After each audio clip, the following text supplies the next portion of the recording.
Hello everybody, it is Thursday, the 31st of March. I want to talk about the fact, which I'm seeing now as a fact, that heaven has come to earth. It's here. It is creating. And actually the act of creating is you say, let there be, and you're being given of the Creator that will give you a form. It will create a form out of itself. By it, everything is created, and without it, nothing is created. Basically, we're talking now, in our language now, we're talking about the field, the matrix, the all, the Creator.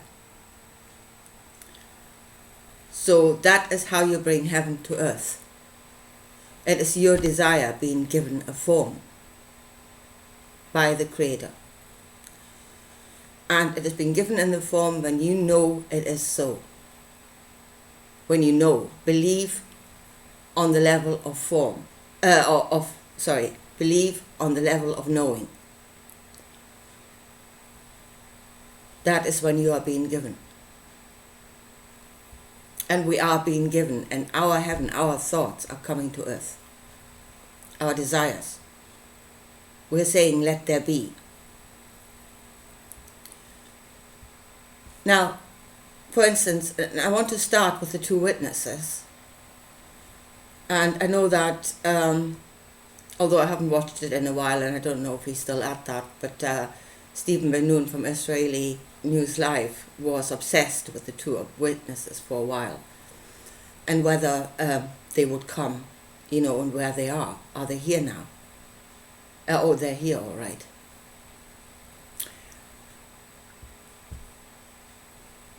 You say, let there be, and then you look at the form, the two witnesses.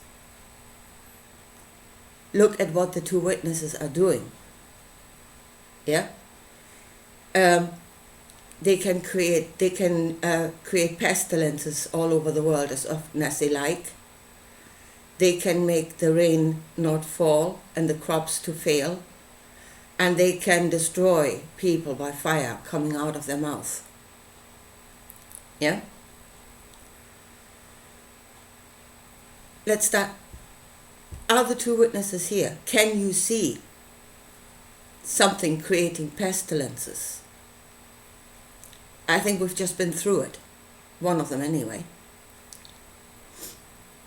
So, it is happening.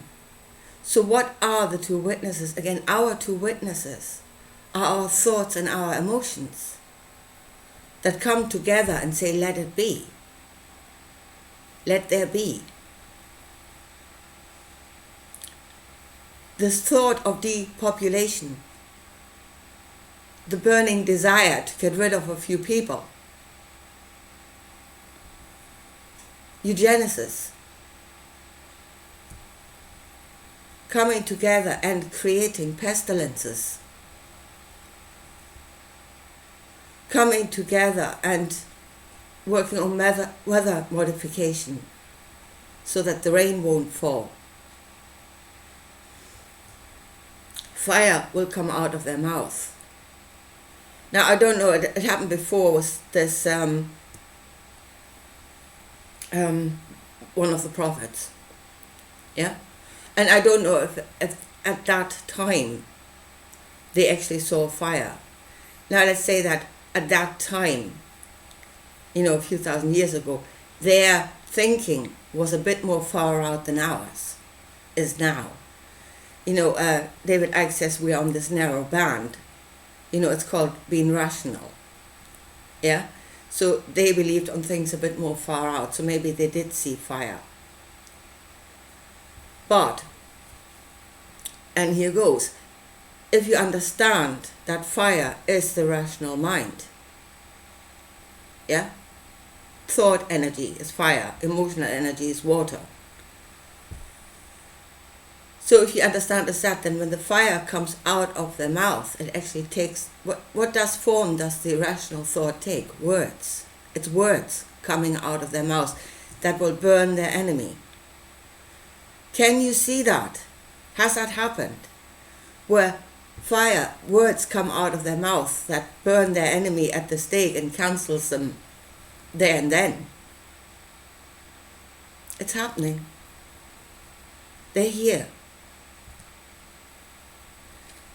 These things are taking form according to what we know. So we are now still within our narrative, and it's taking form according to our narrative. Yeah? According to what we know. We do no longer see fire coming out of people's mouths, but actually ours is the better understanding. We know that they're speaking words that are burning their opposition at the stake. There and then they crumble and they're being cancelled. That's actually the better understanding. So, and now let's look at, as I said, let's look at Jesus. And really, when you say, let him come and save us, what it is you're actually asking for. Go the way of Jesus. Get rid of all of your possessions. Have no desire for yourself. Work joyfully for a greater good. And be happy. Now, if there is no good for every person. The greater is made up of all the persons. So if there is no good for the singular person, there is no greater good. To be achieved. But that is what you are asking for. That is what he is bringing. That is the thought. You're looking at the form of Jesus. No, look at the thought. No, and then know them by their fruit, by the outcome, by what it is creating, what that thought is creating. And it's creating on this world all over the place. Again, right now it's still according to what we know. We are still on this narrow band of frequency. We know according to what we know in this world. So it's creating communism, yeah? Communism was one of the things that it created. That is according to that thought. You have no possessions. Yeah, you're working your ass off for a greater good. The World Economic Forum is now very much working on those thoughts. And at the moment, and I said it's not the same all over the world, because we are influenced by our environment. So it will take a different form in Russia than it will amongst the elites or in some other country. But it's all the same thought that is creating something. And right now, we're playing the Highlander game. Yeah? There can be only one. So they're all at war with each other.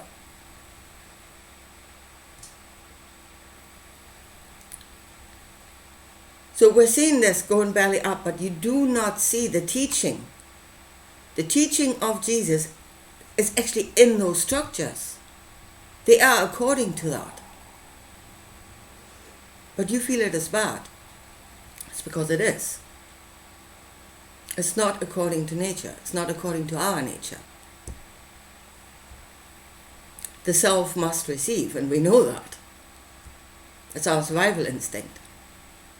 So those structures are not according to our nature. But now this is what happens. It's at war with each other in this world.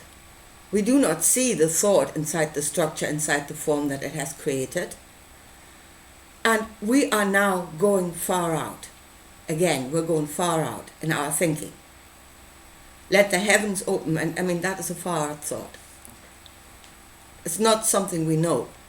And that is why we don't see it, thankfully. But if we get desperate enough to make that a knowing, to the point where it creates a form, it will happen.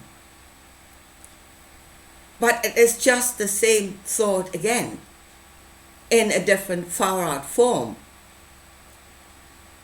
And it doesn't matter what form is working the thought. It really doesn't matter. It can be Klaus Schwab, it can be Jesus, it can be Putin. It doesn't matter. It is what the thought does, the works it does, that creates an outcome. And it doesn't matter how far out the form is that it's doing it. It will always create the same outcome. So if you don't like it in the World Economic Forum, you're not going to like it when the armies of heaven come. You won't. It will be the same outcome. So this is where we actually do not know what we're doing. We are creating. We are running with a thought. We make that thought a desire. And we are saying, let there be. And we're saying that now, let Jesus come. Let that be. And we are being given, folks. We are being given. Big style. So, and it is really, be careful what you ask for. Be aware of what it is you're asking for, because you're being given it. So, and then if we really go deep down into ourselves, when we say, let them come, let them do this, let us be ruled over, what it is actually we want. What is it we actually want deep down? Because that is the root of our desire. Yeah? That is then finding a way. The way being you're being ruled over by the rod of iron. But what is the root of your desire? Peace. Peace, I think, is for most of us at the moment our greatest desire. We just want to be at peace. And we want to live. We want to enjoy life in peace. That is not the way. That is not the way. That is a peace created through complete acquiescence, which might be a kind of peace, if it ever can be achieved, because I don't think we're wired to actually fully acquiesce ever. But that is the way of achieving peace. That we give in. We're being broken, and then we're at peace. That's not the way. But that is the way of Jesus. I really, you must become aware of what he's actually saying, instead of just thinking it's something so much greater than yourself, so just repeat the words. Or you don't have the capacity to understand. We do have the capacity to understand. That's the thing. We are at a level of knowledge where we can understand. But we're still. So our rational understanding is on this level, and the way we're being driven forward is still on the level of a few thousand years ago. The two need to come together. You need to take what you know now to that book and understand it on the level that you are now. Not on the level a few thousand years ago. Because that's what you're being preached.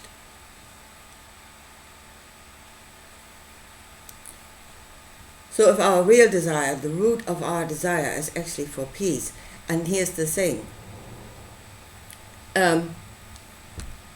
We want peace, but it must be achieved through something else. Something must come and bring that peace. It's not us. Obviously not us. We can do nothing. We're but dust. So our desire must always be achieved through something greater that will do it for us.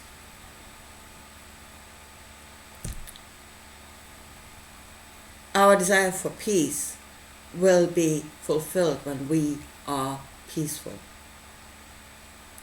When we are, be still and know that I am God. Be still and know that I am the Creator.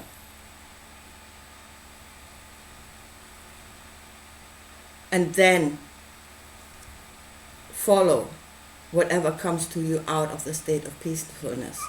If you're in a state of fear, if you stay in a state of anger, the next step will come to you out of that emotion.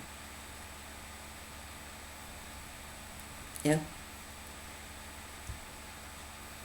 It might serve at the time, but if you want lasting peace, you must ask for ways out of peace.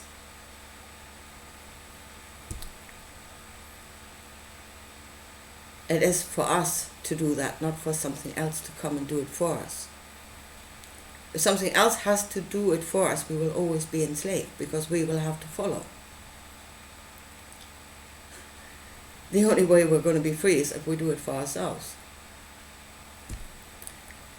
Anyway, I think I leave it at that for this morning, but this is really something we need to see. Yeah? We think that this thought is not here yet, and it is.